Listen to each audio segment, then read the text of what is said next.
দর্শক, গতকালকে আমরা জানিয়েছিলাম যে আমাদের নিরাপত্তা উপদেষ্টা ডক্টর খলিলুর রহমান একদিন আগে অর্থাৎ আজকে তার ভারতে রওনা দেওয়ার কথা থাকলেও আগামীকালকে একটা সম্মেলনে যোগ দেবেন তিনি। সেই উপলক্ষে আজকে তার ভারতে যাওয়ার কথা থাকলেও সেটা তিনি 24 ঘন্টা এগিয়ে নেন এবং গতকালকে তিনি ভারতে গেছেন। সন্ধ্যা 6:30টার মধ্যে তিনি দিল্লিতে পৌঁছে গেছেন, এমন তথ্য আমরা গতকালকেই আলোচনা করেছিলাম। আজকে গণমাধ্যম বলছে দিল্লিতে ভারতের নিরাপত্তা উপদেষ্টা অজিত দোভালের সঙ্গে বিশেষ জরুরি মিটিং হয়েছে। কি ছিল সেই মিটিংয়ের সাবজেক্ট, কি আলোচনা হলো, এবং এই যে বৈঠকের আভাসটাই এর আগেই ভারতীয় হাইকমিশনের বিভিন্ন সূত্র গণমাধ্যমকে দিয়েছিল। তখন বাংলাদেশের পররাষ্ট্র মন্ত্রণালয় এই ব্যাপারে টু শব্দটিও করেনি, কিন্তু ভারতীয় হাইকমিশনারের যে সকল তথ্য, সেই সকল তথ্য এখন প্রমাণিত হয়ে গেল যে অজিত দোভালের সঙ্গে দ্বিপক্ষীয় মানে ফেস টু ফেস আলোচনা কিংবা মিটিংয়ের জন্যই আমাদের নিরাপত্তা উপদেষ্টা গিয়েছেন ভারতে। 20 তারিখের সম্মেলনে উপস্থিতি এটা শুধুমাত্র একটা অজুহাত। কি আলোচনা হলো, কি আলোচনা হতে পারে, সেই আলোচনাই করবে এই ভিডিওতে। থাকবেন পলিটিক্স টিভির নিয়মিত আয়োজনে।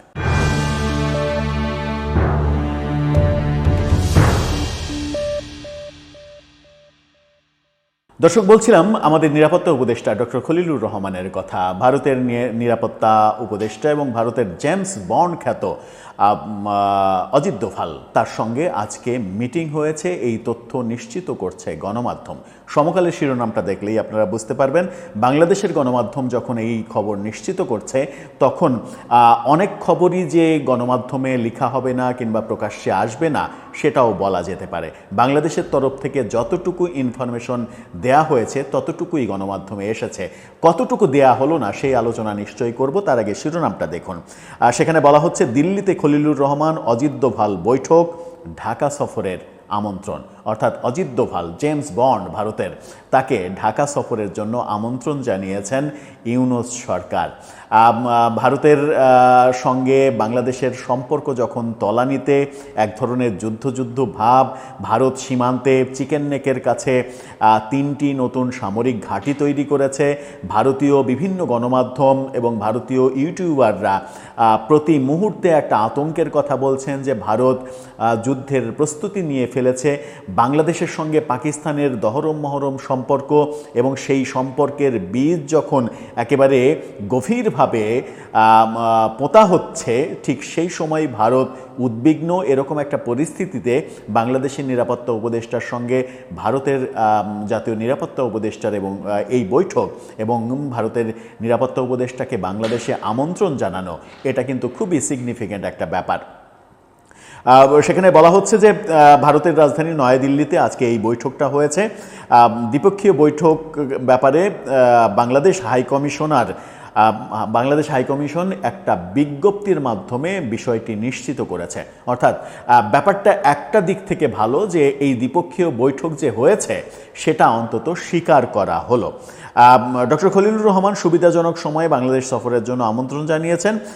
7ম কলম্বো সিকিউরিটি কনক্লেভের NSA স্তরের বৈঠকে অংশ নিতেই মূলত খলিলুর রহমান গিয়েছেন, এটাই আমরা জানি, যেটা আগামীকালকে হবে দিল্লিতে। খলিলের নেতৃত্বে একটি প্রতিনিধি দল ভারতে অবস্থান করছে। এই সফরকে ঘিরেই অজিত দোভালের সঙ্গে তার সৌজন্য সাক্ষাতের ঘটনাটা ঘটল। গত বছর 5 আগস্টের পর এটি অন্তর্বর্তী সরকারের কোনো উপদেষ্টার দ্বিতীয়বার মাত্র ভারত সফর। এর আগে ফজলুল কবির খান, তিনি ভারত সফর করেছিলেন, তিনি জ্বালানি উপদেষ্টা। কিন্তু নিরাপত্তা উপদেষ্টার এই ভারত সফর খুবই গুরুত্বপূর্ণ এই কারণে, একেতে তিনি নিরাপত্তা উপদেষ্টার দায়িত্ব পেয়েছেন, সেই দায়িত্ব নিয়ে অনেক বিতর্ক রয়েছে। আর একটা বড় পয়েন্ট হচ্ছে তিনি ডক্টর ইউনূসের খুবই ঘনিষ্ঠজন হিসেবে পরিচিত এবং ঘনিষ্ঠজন বলেই তাকে বিদেশ থেকে উড়িয়ে এনে বাংলাদেশে দায়িত্ব দেওয়া হয়েছে এবং তার এই নিরাপত্তা উপদেষ্টার নিরাপত্তা বিষয়ক কোনো অভিজ্ঞতা কিংবা বিশেষজ্ঞ পর্যায়ের কেউ না হওয়া সত্ত্বেও, সামরিক বাহিনীর, প্রতিরক্ষা বাহিনীর কেউ না হওয়া সত্ত্বেও সত্ত্বেও নিরাপত্তা উপদেষ্টার মতো একজন মানে বেসামরিক অনভিজ্ঞ লোককে দায়িত্ব দেয়া, এটা নিয়ে যখন বিতর্ক হচ্ছিল এবং ভারতের সঙ্গে বর্তমানে সম্পর্কের যখন টানাপোড়েন চলছে এবং বাংলাদেশে ভারত বিদ্বেষী মনোভাবের জন্য ভারতের প্রতিরক্ষা মন্ত্রী বাংলাদেশের প্রধান উপদেষ্টাকে এক ধরনের হুঙ্কার দিয়েছিলেন যে কথাগুলো সাবধানে বুঝে শুনে বলতে হবে, সেরকম একটা পরিস্থিতিতে এই দুই গুরুত্বপূর্ণ ব্যক্তির বৈঠকের অন্তরালে অনেক কিছুই থাকতে পারে। এবং এই মুহূর্তে সবথেকে বড় আলোচনার যে বিষয় শেখ হাসিনার মৃত্যুদণ্ড আন্তর্জাতিক অপরাধ ট্রাইব্যুনালে, সেই ইস্যুতেই যে তাদের আলোচনা হয়েছে, শেখ হাসিনার প্রত্যর্পণ, তার মৃত্যুদণ্ডের আদেশ, আওয়ামী লীগের রাজনীতির উপরে নিষেধাজ্ঞা দেয়া, সেই নিষেধাজ্ঞা তুলে নেয়া, আগামী নির্বাচনে আওয়ামী লীগের অংশগ্রহণের সুযোগ দেয়া, এই ব্যাপারগুলোই মূলত ভারতের কনসার্ন এবং এই ব্যাপারগুলো অজিত দোভালেরও একটা বড় কনসার্ন। এবং যখন শেখ হাসিনা দিল্লিতে অবস্থান করছেন তখন ভারতের বিভিন্ন গণমাধ্যম বিভিন্ন সময় যে আকারে ইঙ্গিতে যে কথাগুলো বলার চেষ্টা করেছে সেটা হচ্ছে যে শেখ হাসিনার সঙ্গে একজন মানুষই কন্টিনিউ যোগাযোগ রক্ষা করছেন এবং সেটা নিয়মিতভাবে, তিনি হচ্ছেন অজিত দোভাল। তিনি প্রধানমন্ত্রীর প্রতিনিধি হিসেবে প্রতিনিয়ত শেখ হাসিনার সঙ্গে যোগাযোগ স্থাপন করার কাজটা করছেন। সেরকম একটা মুহূর্তে অজিত দোভালের সঙ্গে আমাদের নিরাপত্তা উপদেষ্টার বৈঠকটা খুবই গুরুত্বপূর্ণ। তাহলে পেছনে কি আলোচনা হলো? ভারত কি বাংলাদেশকে প্রেশার ক্রিয়েট করলো যে মানে আওয়ামী লীগের ওপরে নিষেধাজ্ঞা তুলে নিতে হবে এবং নির্বাচনে অংশগ্রহণ করতে দিতে হবে, এই দুটো শর্ত অন্তত মানতে হবে? শেখ হাসিনাকে নতুন করে চাওয়ার যে ঘটনাটা ঘটেছে, বাংলাদেশ আবার নতুন করে আবারও চিঠি দিয়েছে বাংলাদেশ, সেই ব্যাপারে খলিলুর রহমান কি অজিত দোভালকে বোঝাতে সক্ষম আদৌ হলেন কিংবা হওয়ার কোনো সম্ভাবনা রয়েছে?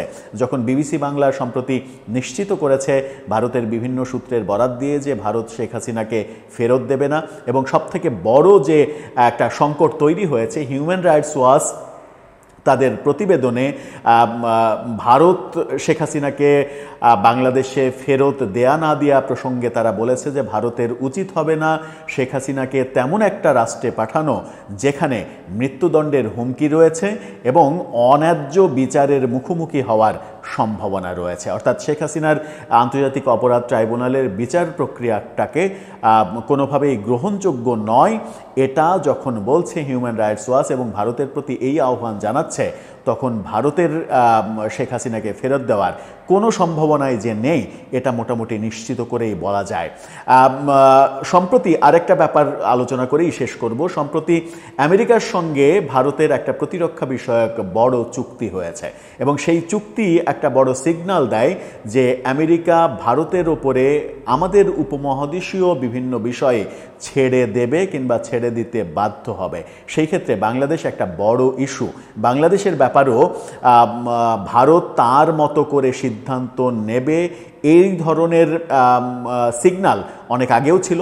যখন নরেন্দ্র মোদীর এবং ডোনাল্ড ট্রাম্পের সাক্ষাৎকারের মানে সম্পর্কে দহরম মহরম একটা ব্যাপার আমরা দেখেছিলাম এবং ডোনাল্ড ট্রাম্পকে সরাসরি সাংবাদিকদের বলতেও শুনেছিলাম যে বাংলাদেশের ব্যাপারটা আমার বন্ধু মোদি দেখবেন, সেই ব্যাপারটা আবার পুনঃপ্রতিষ্ঠিত হতে পারে, এরকম আলোচনাও অনেক আলোচক করছেন।